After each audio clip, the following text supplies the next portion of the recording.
दोस्तों नमस्कार, स्वागत है आप सभी का। एक बार फिर से आई चलते हैं बिहार की ताजा खबरों की ओर। लेकिन उससे पहले अगर आपने अभी तक इस चैनल को सब्सक्राइब नहीं किया तो सब्सक्राइब कर लें, जिससे कि आपको बिहार की ताजा खबर रोजाना मिलती रहे।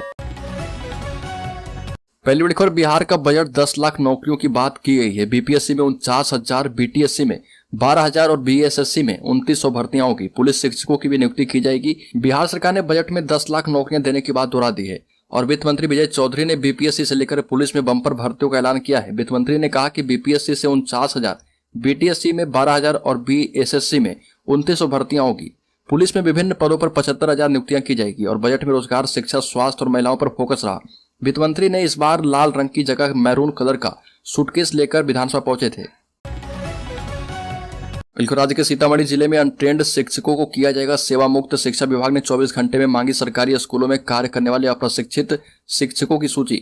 सीतामढ़ी जिले के सभी सरकारी स्कूलों में कार्य करने वाले अनट्रेंड शिक्षकों को सेवा से मुक्त कर दिया जाएगा। और यह जानकारी स्थापना डीपीओ डॉक्टर अमरेंद्र कुमार पाठक ने दी है। सभी बीओ को 24 घंटे के अंदर क्षेत्र के स्कूलों में कार्यरत अप्रशिक्षित शिक्षकों की सूची उपलब्ध कराने का निर्देश दिया गया है। डीपीओ ने अनट्रेंड शिक्षकों के मामले में हाईकोर्ट के आदेश के आलोक में प्राथमिक शिक्षा निदेशक के द्वारा जारी आदेश पत्र से सभी बीओ को अवगत करवा दिया है। राज्य में नीट की तैयारी करने वाले छात्र छात्राओं के लिए खुशखबरी। 6 नए मेडिकल कॉलेज के लिए लेटर ऑफ परमिशन जारी किया गया। देश में 1 लाख हुई सीटें। मेडिकल प्रवेश परीक्षा नीट की तैयारी करने वाले छात्र छात्राओं के लिए खुशखबरी है। देश में 6 नए मेडिकल कॉलेज की घोषणा हुई है और इनमें 600 सीट पर छात्र छात्राएं नामांकन ले पाएंगे। इसके साथ ही अब देश के मेडिकल कॉलेज में 1 लाख से अधिक एमबीबीएस की सीट्स हो गई है। और इसका update national medical commission NMC ने वेबसाइट पर कर दिया है। हालांकि अब भी 654 मेडिकल कॉलेज दिखाए गए हैं, जहां पर एमबीबीएस की 99,763 सीटें बताई गई।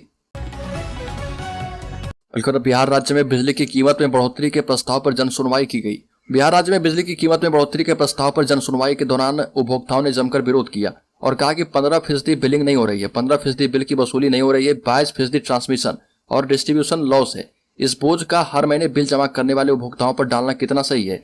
बिहार विद्युत विनियामक आयोग के कोर्ट रूम में जन सुनवाई के दौरान अध्यक्ष शिशिर कुमार सिन्हा और सदस्य एससी चौरसिया ने उपभोक्ताओं का पक्ष सुना।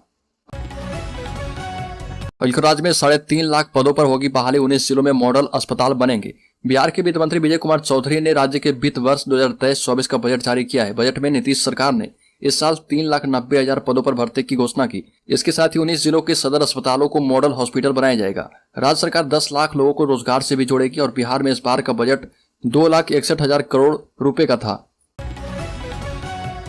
राज्य में महिलाओं के कॉमर्शियल वाहन खरीदने पर नहीं लगेगा टैक्स। 15 जिलों में बनेंगे ड्राइविंग टेस्टिंग ट्रैक।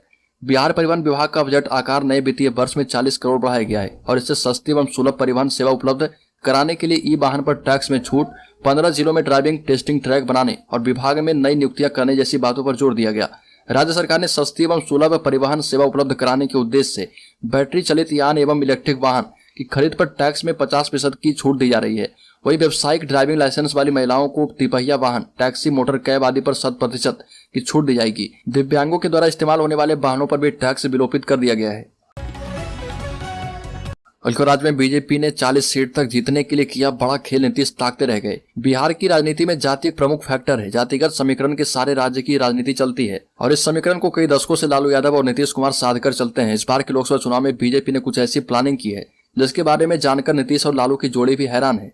हाल ही में पूर्व केंद्रीय मंत्री उपेंद्र कुशवाहा ने कहा कि वह भाजपा के साथ हाथ मिलाने के बजाय मरना पसंद करेंगे, लेकिन अब वह वर्ष 2024 के लोकसभा चुनाव में पीएम मोदी के साथ जाते दिख रहे। और उन्होंने कहा कि अब भाजपा के सामने कोई चुनौती नहीं है, भाजपा आराम से चुनाव जीतेगी। और जदयू से अलग होने के बाद भाजपा की बिहार इकाई के अध्यक्ष संजय जायसवाल ने उन्हें घर जाकर बधाई दी और दोनों के बीच घंटों बंद कमरे में मुलाकात हुई। बिहार के समस्तीपुर जिले के पूसा स्थित राजेंद्र कृषि विश्वविद्यालय में आयोजित दीक्षांत समारोह में केंद्रीय कृषि मंत्री नरेंद्र सिंह तोमर ने कहा कि बिहार सरकार विरोध करने की जगह केंद्र की योजना को लागू करें। केंद्रीय कृषि मंत्री ने बिहार के मुख्यमंत्री नीतीश कुमार को सलाह दी कि आप केंद्र का विरोध के बजाय केंद्र की कृषि आधारित योजनाओं को सही ढंग से पूरा करने का काम करें। केंद्र की मोदी सरकार जब 2014 में सत्ता में आई थी तो कृषि का बजट का आकार मात्र 25,000 करोड़ का था और आज 2023 में यह बढ़कर 1,25,000 करोड़ का हो गया है।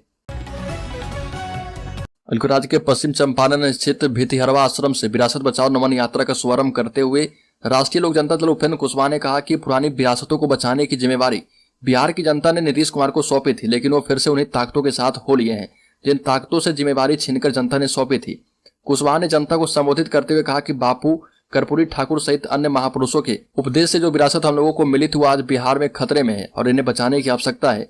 इन्हीं विरासतों को बचाने के लिए आज इस यात्रा की शुरुआत की गई है। उपेंद्र कुशवाहा ने कहा कि नीतीश उन ताकतों से जा मिले हैं जिन ताकतों ने बिहार को 2005 से पहले बर्बाद कर दी थी। ये भी कहा कि नीतीश कुमार की समाधान यात्रा उनके लिए समापन यात्रा बनती जा रही है। जेडीयू के नेता गुलाम रसूल के बिगड़े बोल, कहा कि मुसलमान अब भी नहीं जागे तो मिट्टी में मिल जाएंगे। बिहार की सियासत में भी सांप्रदायिकता के छींटे लगातार पड़ते जा रहे। मुख्यमंत्री नीतीश कुमार की पार्टी जेडीयू के एक नेता मौलाना गुलाम रसूल बलियाबी मजहबी बातें करके मुसलमानों को भड़काने की कोशिश कर रहे। रिपोर्ट्स के मुताबिक वह बिहार के मुस्लिम मोहल्लों में घूम घूम कर बलियाबी साहब एक अलग ही नैरेटिव सेट कर रहे। जेडीयू नेता गुलाम रसूल बलियाबी ने मुसलमानों से अपील करते हुए कहा कि अगर अब मुसलमान नहीं जागे तो दूसरी कौम शान से जिएगी और उनकी औलादें अपना नाम भी नहीं बता पाएगी। हाल के दिनों में गुलाम रसूल बलियाबी जिस तरह की भड़काऊ बयानबाजी कर रहे, उसके बाद उन्हें नीतीश कुमार की पार्टी जेडीयू का ओवैसी कहा जाने लगा है।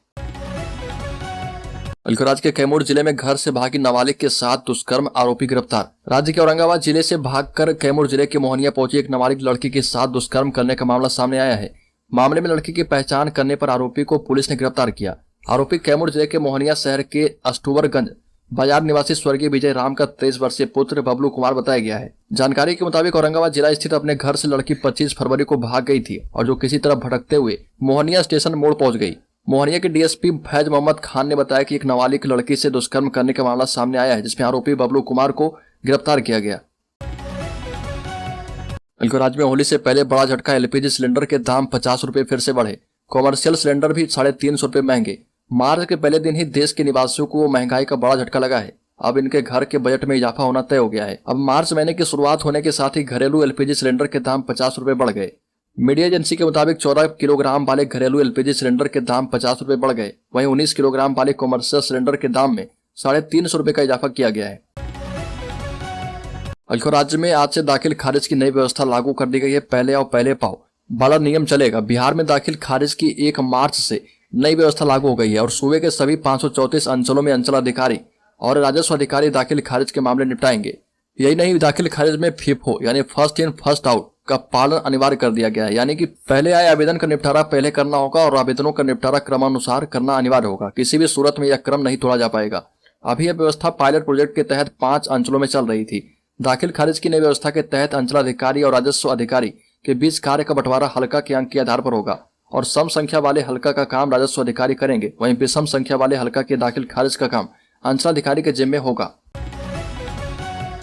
राज्य में चिराग पासवान, जीतनराम मांझी, उपेंद्र कुशवाहा और मुकेश सैनी छोटे छोटे दल पैदा करेंगे बड़ी हलचल। चिराग पासवान, जीतनराम मांझी, उपेंद्र कुशवाहा और मुकेश सहनी विशेषज्ञों की राय में उन शीर्ष नेताओं की सूची में संभवता नहीं है जो बिहार के चुनावी समीकरण को बदल देने में सामर्थ्य रखते हों। लेकिन 2024 के लोकसभा चुनाव की उल्टी गिनती शुरू होने के साथ ये नेता चुनावी मैदान में अपना प्रभाव डालने लगे हैं, जहां से संसद के निम्न सदन के लिए 40 सदस्य चुनकर आते हैं। चिराग पासवान मतदाताओं के एक धड़े का प्रतिनिधित्व करते हैं और जो पारंपरिक रूप से उनके पिता और लोक जनशक्ति पार्टी के संस्थापक रामविलास पासवान के प्रति निष्ठा रखते हैं, जबकि अन्य 3 नेताओं ने अब तक उस तरह से अपने प्रभाव को साबित नहीं किया। लेकिन इसके बावजूद वो अपने पक्ष में दावे करने के लिए स्वतंत्र हैं। ममता एवं आशा कार्यकर्ताओं का मानदेय बढ़ाएगी प्रदेश सरकार। राज्य सरकार ममता और आशा का मानदेय बढ़ाएगी। सफाई कर्मियों को भी कपड़े एवं जूते दिए जाएंगे। साथ ही राज्य के प्राथमिक स्वास्थ्य केंद्र कार्यालय में अब मोबाइल का वितरण किया जा रहा है। 70 आशा कार्यकर्ताओं को सिविल सर्जन डॉक्टर आर के पांडे ने मोबाइल प्रदान किया और प्रखंड क्षेत्र के 4 फैसिलिटेटर जोन को एंड्रॉयड मोबाइल फोन देकर डिजिटल सेवा से आच्छादित किया गया। इस अवसर पर सीएम ने आशा कार्यकर्ताओं को बताया कि ग्रामीण क्षेत्रों में बेहतर चिकित्सा सुविधा उपलब्ध कराने के लिए आप लोगों को सर्वाधिक जिम्मेदारी दी गई है।